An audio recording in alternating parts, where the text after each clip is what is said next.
नमस्कार, मैं हूं आशुतोष और आप देख रहे हैं सत्यहिंदी.com। सत्यहिंदी.com के खास कार्यक्रम आशुतोष की बात में आपका स्वागत है। बातचीत करेंगे बदलते राजनीतिक परिवेश की। जी हां, पिछले 7 सालों में देश में देखा गया कि नरेंद्र मोदी की सरकार का एक छत्र राज था। पार्टी के अंदर और पार्टी के बाहर, सरकार के अंदर और सरकार के बाहर परिंदा भी बिना उनकी उनकी इजाजत के पर नहीं मार सकता था। लेकिन अब ऐसा लगने लगा है जैसे कि कुछ हालात बदल रहे हैं, कुछ हालात बदलते हुए दिखाई पड़ रहे हैं। आपने पिछले दिनों देखा किस तरीके से सुप्रीम कोर्ट ने केंद्र सरकार की नीतियों के ऊपर, खासतौर पर वैक्सीन पॉलिसी के ऊपर और कोरोना के मसले पर तीखी से तीखी टिप्पणियां की। उनको सरकार को एक खास तरीके से अपनी पॉलिसी को नए सिरे से बनाने के लिए मजबूर कर दिया। अभी आपने देखा उत्तराखंड के अंदर जो फैसले हुए, वो फैसले 3 महीने के अंदर उन्हें बदलने पड़े। खुद भारतीय जनता पार्टी अलग अलग राज्यों में उनके जो स्थानीय छत्रप हैं, वहां पर अलग तरीके की जद्दोजहद दिखाई पड़ रही है। चाहे वो कर्नाटक का मसला हो या फिर राजस्थान का मसला हो या फिर उत्तर प्रदेश का मसला हो, हर जगह ऐसा लग रहा है जैसे नरेंद्र मोदी और अमित शाह की ग्रिप कमजोर पड़ती दिख रही है। उधर तीसरे मोर्चे के लिए भी बहुत कुछ उहापोह की स्थिति है, लेकिन फिर भी वहां पर एक कोशिश दिखाई पड़ रही है। कांग्रेस पार्टी के अंदर फिलहाल अभी कोई एकजुटता तो दिखाई नहीं पड़ रही, लेकिन वहां भी जो अगर आप देखें तो गुटबाजियां बढ़ती हुई नजर आ रही हैं। ऐसे समय में जबकि आने वाले 7-8 महीनों में 5 राज्यों के चुनाव हैं, क्या कुछ हो सकता है? और क्या नरेंद्र मोदी वाकई में वल्नरेबल हैं आज की तारीख में? क्या आप पहली बार उस संकट के दौर से गुजर रहे हैं? इसी पे करेंगे चर्चा और हमारे साथ बात करने के लिए इस वक्त मौजूद है मशहूर राजनीतिक विशेषज्ञ, सामाजिक चिंतक अभय कुमार दुबे जी। आपका बहुत बहुत स्वागत है। अभय जी, ये जो नरेंद्र मोदी जी के बारे में कही जाती थी कि वो इनविंसिबल है, क्या वो जो इनविंसिबिलिटी, जो अपराजेयता का जो एक मंत्र था, क्या वो टूटता दिख रहा है आपको? आशुतोष जी, पहली बात तो यह है कि लोकतंत्र में कोई भी इनविंसिबल नहीं होता है, कभी भी नहीं होता है। और मुझसे ज्यादा आप इस बात को अच्छी तरीके से जानते हैं। जिन जिन नेताओं को लगा कि वो इनविंसिबल हैं, उन्हें कोई हरा नहीं सकता, उन्हें कोई संकट छू नहीं सकता, वो सब लोकतंत्र में, जिससे अंग्रेजी की कहावत है कि बर्फ पे मुंह के बल गिरते हैं। और राजीव गांधी के पास कितना बड़ा बहुमत था, आपको याद होगा, 400 से ज्यादा सीटें प्राप्त की थी। अपने नाना जवाहरलाल नेहरू से भी बड़ा बहुमत उन्होंने प्राप्त किया था। 71 में इंदिरा गांधी के पास कितना बड़ा बहुमत था। 4 साल में उनके खिलाफ आंदोलन शुरू हो गया और उन्हें इमरजेंसी लगानी पड़ी। और राजीव गांधी का क्या हश्र हुआ पता है। तो नरेंद्र मोदी तो 2014 में जब चुने गए थे, तो वो भारत के इतिहास में सबसे कम वोटों में पूर्ण बहुमत प्राप्त करने वाली सरकार थी। 2019 में भी जब उन्हें मिला तो उससे कुछ थोड़े से वोट ज्यादा थे। उसके बावजूद भी कांग्रेस सरकारों को जो बहुमत प्राप्त होता रहा है जितने प्रतिशत में, उसके मुकाबले नरेंद्र मोदी को बहुत ही कम वोटों में दूसरी बार भी बहुमत प्राप्त हुआ। जी, नरेंद्र मोदी को बहुमत प्राप्त होने का सबसे बड़ा रहस्य ये है, जो चुनावी डेटा से भी पूरी तरीके से साफ है, कि विपक्ष बटा हुआ होता है। भाजपा विरोधी वोट बट जाते हैं। राज्यों में भी एक आध राज्य को छोड़ के उन्हें इसी प्रकार से बहुमत प्राप्त होता है, और बाहर भी केंद्र में भी उन्हें इसी प्रकार से बहुमत प्राप्त होता है। तो वो इनविंसिबल बनाना, ये तो सब प्रचार की युक्ति है। ये सब प्रचार का कमाल है। जो बहुत सारे जो खबरिया चैनल हैं, वो तकरीबन उन्होंने मान लिया है कि नरेंद्र मोदी ही भूतो न भविष्यति उनके नेता हैं। मोदी ने कर दिखाया, मोदी ने ये किया वो किया, इस प्रकार की भाषा का इस्तेमाल करके उन्होंने ये छवि बनाई है। अब अंग्रेजी का एक और फिक्रा है, इसे 7 ईयर इच बोलते हैं। इसकी ऊपर आपने हॉलीवुड की मार्लन मोनरो की फिल्म भी देखी होगी, 7 ईयर इच। अच्छे अच्छे जो विवाहित जोड़े होते हैं, वो भी 7 साल बाद वहां भी कुछ गड़बड़ शुरू हो जाती है। तो ये जो नरेंद्र मोदी इस दौर से गुजर रहे हैं, ये 7 ईयर इच है। और इस वक्त उनकी जो विफलताएं हैं, वो परत दर परत काफी जमा हो चुकी हैं। और ये अब साबित हो गया है तरह तरह के सर्वेक्षणों के जरिए और तमाम विश्लेषणों के जरिए, इसको बाकायदा तथ्यगत रूप से साबित किया जा सकता है कि नरेंद्र मोदी की सरकार जितनी केंद्र में ऊपर से मजबूत दिखाई पड़ती है, राज्यों में ऊपर से भी मजबूत नहीं है। भारतीय जनता पार्टी की जो राज्यों की राजनीति है, जो स्टेट पॉलिटिक्स है, उसकी हालत पूरी तरीके से खस्ता है। आपने कर्नाटक का जिक्र किया, आपने उत्तराखंड का जिक्र किया, आपने उत्तर प्रदेश का जिक्र नहीं किया। इसमें मुझे आश्चर्य है। उत्तर प्रदेश में तो भारतीय जनता पार्टी को 325 सीटें प्राप्त हुई थी और 50% के 45 से 50% के बीच में कोई वोट मिला था। आज वहां की क्या स्थिति है? आज खुद योगी जी को नहीं पता है कि चुनाव तक उनकी गद्दी कायम रहेगी या न रहेगी। आला कमान भी पसोपेश में है कि योगी जी को रखा जाए इन्हें हटाने से ज्यादा नुकसान है या उन्हें रखने से ज्यादा नुकसान है या उन्हें चुनाव के बाद हटाना ठीक होगा? इस बात पे तो उत्तर प्रदेश में सब लोगों को यकीन है कि उत्तर प्रदेश के चुनाव के पहले अगर योगी को नहीं हटाया गया तो चुनाव के बाद तो उन्हें मुख्यमंत्री की गद्दी नहीं मिलने वाली है। अब आलाकमान यही सोच रहा है कि अगर चुनाव हम जीत गए उसके बाद योगी को कैसे हम किनारे लगाएंगे, तो तब और ज्यादा मुश्किल होगी। इस प्रकार से भाजपा, जिसको कहते थे ये मजबूत निर्णय लेने वालों की पार्टी है, नरेंद्र मोदी धड़ाके से निर्णय लेते हैं, अपने हिसाब से आदमी को चुनते हैं और किसी की परवाह नहीं करते। उत्तर प्रदेश में उनकी दुविधा ये बताती है, उत्तराखंड में जो स्थिति हुई वो बताती है, कर्नाटक में वो येदियुरप्पा से डरे हुए हैं, येदियुरप्पा को आला कमान हटाना चाहता है। एक बार जब भ्रष्टाचार के आरोप में येदियुरप्पा से इस्तीफा लिया गया था, येदियुरप्पा ने पार्टी तोड़ दी थी, तो भारतीय जनता पार्टी अगला चुनाव हार गई थी। लिंगायतों ने भाजपा को वोट नहीं दिए थे। येदियुरप्पा की जो राष्ट्रीय पार्टी बनाई थी उससे सब भाजपा का पूरा समीकरण गड़बड़ा गया था, तो वो येदियुरप्पा को चाहते हुए भी वहां पर नहीं हटा पा रही है। आप राजस्थान की बात देखिए, राजस्थान में तो भारतीय जनता पार्टी की सरकार नहीं है जी, लेकिन नरेंद्र मोदी और अमित शाह के आलाकमान की पूरी कोशिश है कि वसुंधरा राजे सिंधिया को ठिकाने लगाया जाए।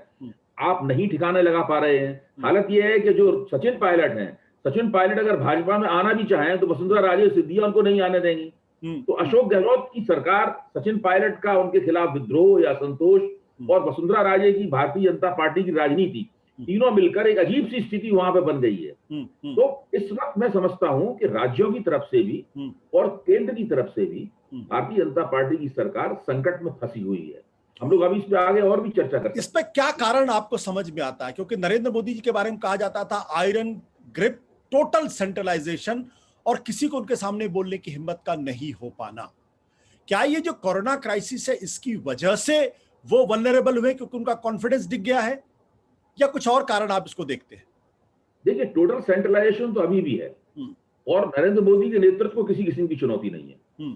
संकट है, उसका मतलब हम ये नहीं निकाल सकते नरेंद्र मोदी के नेतृत्व को चुनौती है या कोई सवाल उठा रहा है या किसी में ऐसी जरूरत है, ऐसा नहीं है। लेकिन मेरा मानना है अगर उत्तर प्रदेश का चुनाव भारतीय जनता पार्टी ने नहीं जीता तो फिर नरेंद्र मोदी के नेतृत्व को भी चुनौती प्राप्त होने लगेगी।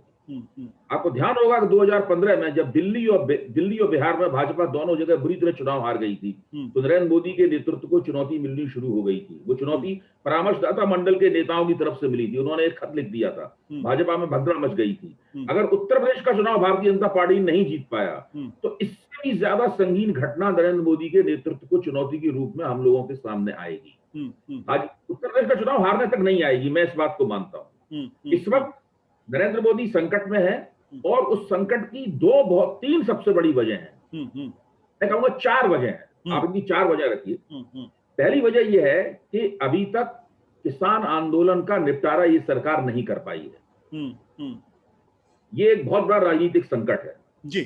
दिल्ली अभी भी आज भी तीन तरफ से घिरी हुई है। ये भारत के इतिहास में नहीं, विश्व के किसी भी लोकतंत्र के इतिहास में अनूठी बात है। कभी आपने सुना कि विश्व में कहीं राजधानी इस तरह से इतने महीने 7 महीने से ऊपर ज्यादा घिरी रही हो? नंबर 1 बात। नंबर 2 बात, कोरोना महामारी का जो कुप्रबंधन किया गया है वो सब रिकॉर्ड पे है और नरेंद्र मोदी इसकी वजह से घबराए हुए हैं। इसीलिए वो तरह तरह की बातें कर रहे हैं लेकिन अभी भी कोई बात टिक नहीं पा रही है उनकी। उन्होंने कहा था कि 21 जून से राज्यों को बहुत बड़े पैमाने पर वैक्सीन मिलनी शुरू हो जाएगी। हम जानते हैं कि राज्यों को वैक्सीन की सप्लाई अभी भी फंसी हुई है। अखबारों में जो वैक्सीन के बारे में खबरें छपती हैं उससे मामला और साफ होने की बजाय और ज्यादा भ्रम उसकी वजह से फैल रहा है। तो कोरोना प्रबंधन का एक मसला है जिससे नरेंद्र मोदी नहीं निपट पाए हैं। और तीसरी बात है चीन की। चीन विदेश नीति के सवाल पर चीन के साथ जो सीमा विवाद है उसमें भारत का हाथ पत्थर के नीचे दबा हुआ है। आप पाकिस्तान के मुकाबले डींगे मार सकते हैं, शेखियां बघार सकते हैं, लेकिन चीन के खिलाफ कोई भी भारतीय जनता पार्टी का कोई संगठन, राष्ट्रीय स्वयंसेवक कोई संगठन कभी कोई प्रदर्शन नहीं करता दिखता सड़कों के ऊपर। और चौथी सबसे बड़ी बात है वो है आर्थिक दिक्कत। जो आर्थिक संकट है वो भीषण और भयानक है। सरकार के पास पैसे नहीं है। सुप्रीम कोर्ट कहता है कि आप कोरोना में जो लोग मारे गए हैं उनको आप मुआवजा दीजिए क्योंकि इसका कानून है और सरकार पहले उस मुआवजा देने के बारे में सोच भी चुकी है, दबी जबान से उस बात को कह भी चुकी है सरकार। अब सरकार सुप्रीम कोर्ट में हलफनामा लगा कहती है कि हम मुआवजा नहीं दे पाएंगे क्योंकि उससे हमने जो स्वास्थ्य के लिए इंफ्रास्ट्रक्चर बनाया है उसको नुकसान होगा, क्योंकि सरकार के पास पैसे नहीं है। सरकार एक दूसरी वजह से भी डर रही है। उसका कारण ये है कि जैसे ही वो मुआवजा की घोषणा करती है, वो मुआवजा 4 लाख रुपए प्रति मृत्यु हो या 3 लाख रुपए हो, 1 लाख रुपए हो, 50,000 भी हो मान लीजिए केवल, मुआवजे के इर्द गिर्द की जबरदस्त राजनीति होनी शुरू हो जाएगी। जो मौतों की संख्या है वो पूरा मसला फिर से खुल के सामने आ जाएगा। अभी तो मान लीजिए देहात में कोई मरा है और सरकार उसको नहीं मान रही है कि कोरोना मृत्यु है, सरकार को घोषित नहीं कर रही है, वो सब निकल के आ जाएंगे, वो कहेंगे कि हमें कोरोना का सर्टिफिकेट दीजिए और हमारी मौतों की संख्या में अपना नाम, और पूरा चुनाव का मुद्दा ही बदल जाएगा। पूरे देश की राजनीति बदल सकती है, मुआवजे का ये मुद्दा ऐसा है। और सरकार मुआवजा देने से लगातार इनकार भी नहीं कर सकती।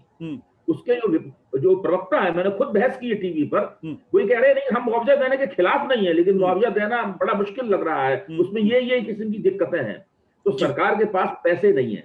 सरकार अभी इस दुविधा में भी है कि रिजर्व बैंक नोट छापे या ना छापे, क्योंकि उसकी वजह से अर्थव्यवस्था पे दूसरे दबाव पड़ना शुरू हो जाएंगे अगर नोट बड़े पैमाने पर छापते हैं जी। तो इतने संकटों में सरकार घिरी हुई है, चौतरफा संकटों में, उतना पिछले 7 साल में कभी नहीं घिरी थी। मैं अपने दर्शकों को बता दूं, जो बात अभी मुआवजे की बात अभय दुबे जी कर रहे हैं, दरअसल सुप्रीम कोर्ट ने जो कोरोना से मरने वाले लोग हैं उनकी एक नई परिभाषा दी। उन्होंने कहा कि जो कोरोना जिनको हो गया, अगर 2-3 महीने के अंदर अगर उनकी मृत्यु होती है तो उसको कोरोना से मरा हुआ माना जाए।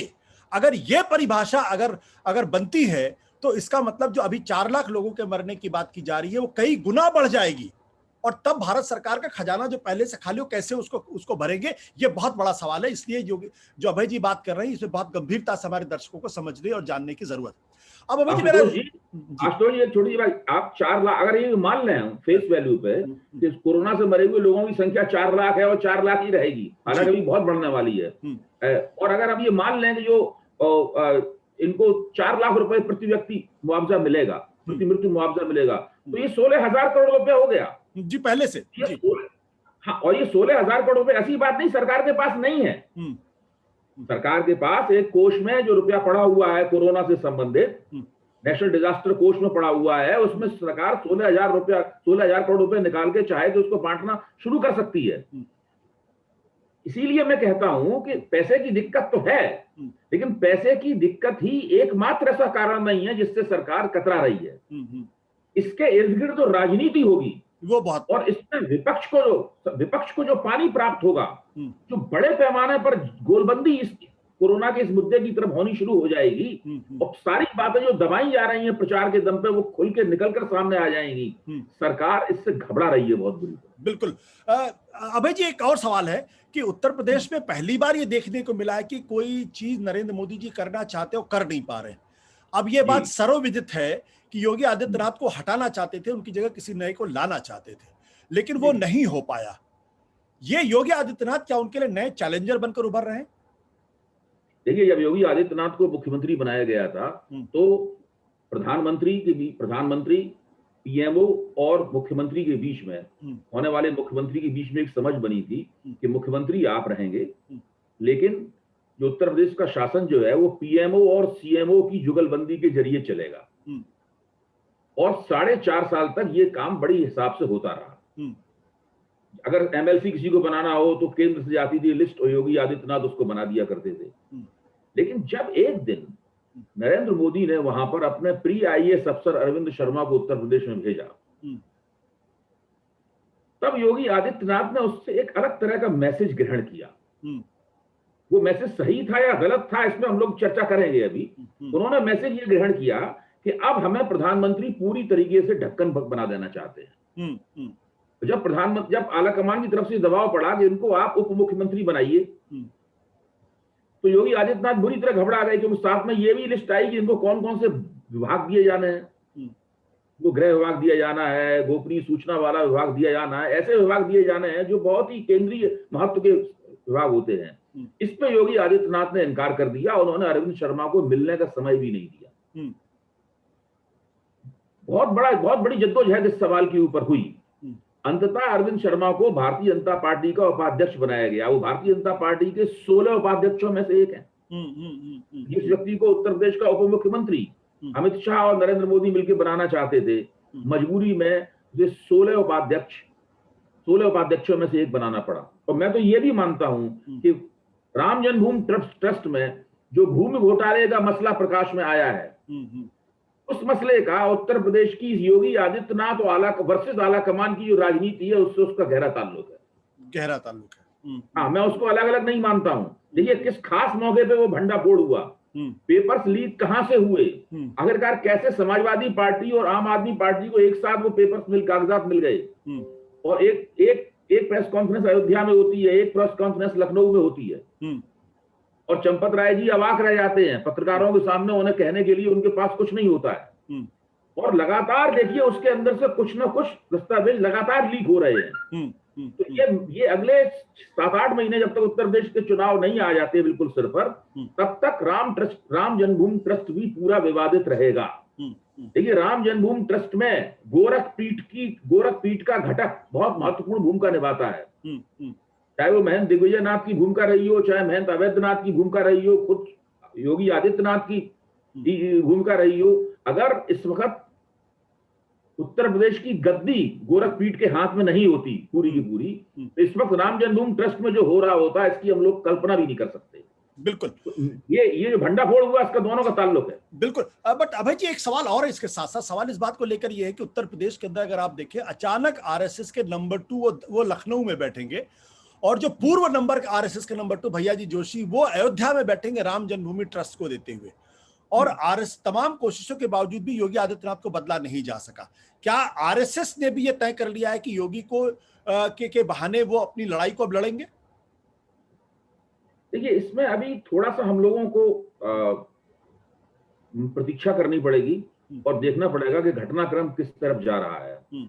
शुरू में ऐसा लगता था, मुझे भी लगता था कि राष्ट्रीय स्वयंसेवक संघ योगी आदित्यनाथ के पीछे पूरी तरीके से खड़ा हुआ है। आप शुरू के 4.5 साल के आप प्रधानमंत्री के वक्तव्य भी देखिए, वो अपने हर वक्तव्य में योगी जी की प्रशंसा किया करते थे और कहते थे वो बहुत अच्छा काम कर रहे हैं। तो धीरे धीरे करके परिस्थिति बदली।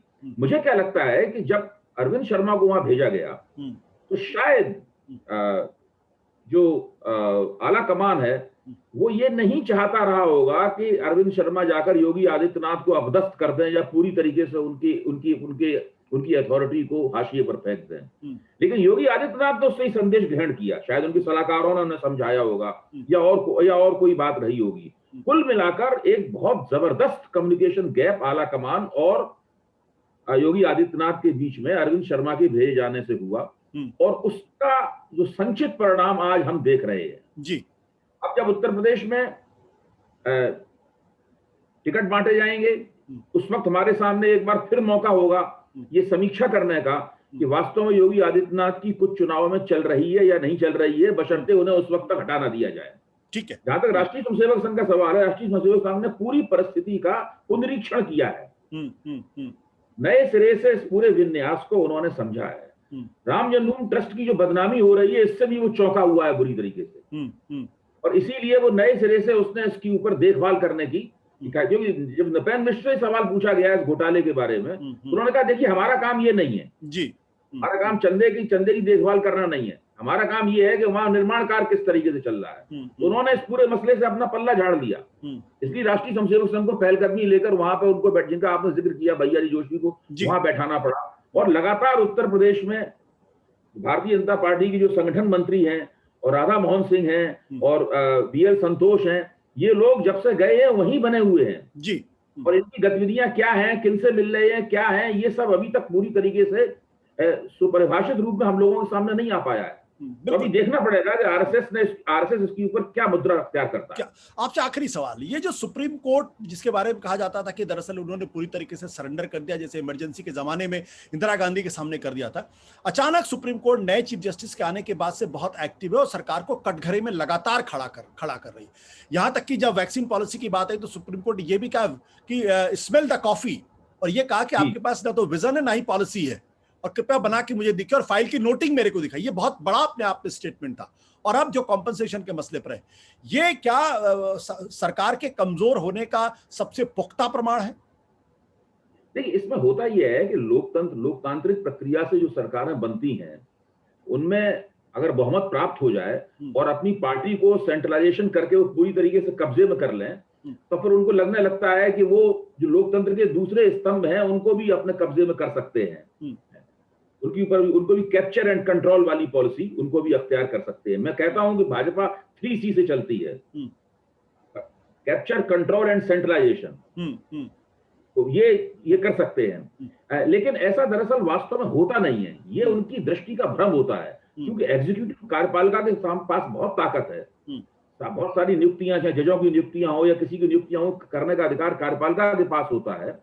इसलिए उसको लगने लगता है कि वो हर चीज को नियंत्रित कर सकती है। फिर व्यक्ति व्यक्ति का भी अंतर है, कौन सा मुख्य न्यायाधीश आया है, वो किस तरीके से सोचता है, उसकी दृष्टि क्या है, वो उसे किस चीज की परवाह है, किस चीज की परवाह नहीं है। इन सब बातों से पूरा सरकार का जो मुगालता है, जो हर चीज को नियंत्रित कर सकती है, ये मुगालता गड़बड़ा जाता है। तो सुप्रीम कोर्ट में न्यायपालिका और कार्यपालिका के बीच में इस वक्त जो एक टकराव दिखाई पड़ रहा है, जो मेरे ख्याल में स्वागत योग्य टकराव है लोकतंत्र को स्वस्थ करने के लिए है, तो उस टकराव को हमें इस दृष्टि से देखना चाहिए। सरकार कुछ दिनों के लिए लोकतांत्रिक संस्थाओं को कंट्रोल कर सकती है, लेकिन हमेशा के लिए नहीं कर सकती। हमेशा के लिए नहीं कर सकती। बहुत बहुत शुक्रिया अभय दुबे जी इस बेबाक बातचीत के लिए हमसे। लेकिन सवाल वहीं पर आकर खड़ा हुआ कि 7 साल के बाद अगर नरेंद्र मोदी के ऊपर संकट के बादल मंडरा रहे हैं, तो क्या आगे का कोई रास्ता ऐसा निकलता है जहां से वो बच के निकल जाए, या फिर आगे कुछ और गंभीर संकट हो सकते हैं? मैं अभय जी की इस बात से पूरी तरीके से सहमत हूं कि अगर उत्तर प्रदेश के अंदर अगर भारतीय जनता पार्टी अगर निकल नहीं पाई, जीत नहीं पाई, तो संकट और बढ़ेगा, दिक्कत और बढ़ेगी। नमस्कार, धन्यवाद, शुक्रिया। सत्य हिंदी का ऐप डाउनलोड करें गूगल प्ले स्टोर पर।